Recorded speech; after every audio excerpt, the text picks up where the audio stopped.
consideration, mas mahirap na ang buhay ngayon kaysa dati. Hindi mo talaga kailangan yung bata maglikot habang nagtatrabaho ka. So bigyan mo talaga ng cellphone. So wala ka talagang tulak kabigan sa panahon ngayon. Yun nga yung dahilan kung bakit kapag wala ka pang sapat na pera, tangina mo, huwag ka muna mag-anak. Mismo.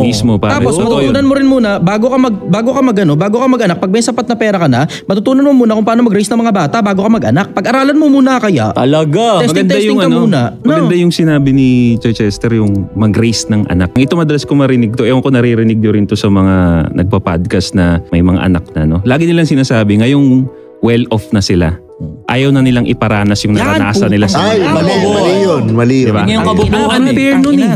Unfair nun. Diba? Kaya ka naging successful na ganyan dahil sa pinagdaanan mo. Bakit hindi mo iparanas sa anak mo yun? Diba? Kaya ngayon, dahil ayaw nilang iparanas yung hardship na nararamdaman nila, anong lumalaki ngayon na magkakaanak lalaki, confused sa gender, magkakaroon ng anak na babae, sobrang laswa sa murang edad.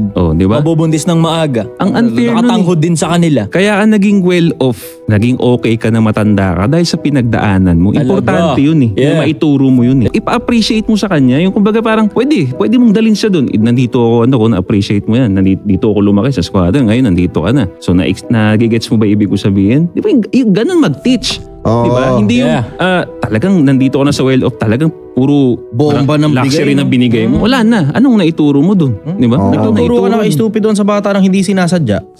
Hindi mo sinasadya, nag-i-stupid yung anak mo, kasalanan mo. So, kasalanan niya ng magulang, no? Kasalanan talaga. Kasalanan ng magulang. Pag may mga bagong kabataan na fucked up yung mental health nila, bagong kabataan na depressed, kasalanan ng magulang. Multiple factors yan. Hindi mo pwedeng i-alis na merong parte yung magulang dyan. Malaki. Kasi nakasulat sa Biblia, turuan mo ang bata sa daan na dapat niyang lakaran. Pagka siya'y tumanda, hindi niya hihiwalayan. Bakit kumalas dun sa landas na yun? Kasi baka mahina yung pundasyon na inilagay mo ron sa bata. Kailangan mo rin i-consider yun. Hindi pa pwedeng itanggalin mo yung kamay ng magulang dyan. Dahil kanino natuto yan? Kung ano ang puno, siya ang bunga. Mismo. At ang bunga, hindi nahuhulog na masyadong malayo sa puno. Mismo. Mahina rin yung magulang eh. Mahina rin. Yung ngayon, yung kumbaga yung parent, aminin na natin, gusto may naituro yung palo eh. Palo. Alam mo, yun nga speaking brother. Diba, 22 sa Ace, ang sabi, turuan mo ang bata sa daan na dapat niyang lakaran. Pag tumanda, hindi hiwalayan. Pagdating sa 15, bante ka lang ng konti, ang kamang mga nababalot sa puso ng bata, ilalayo ito sa kanya ng pamalong pangsaway. Putang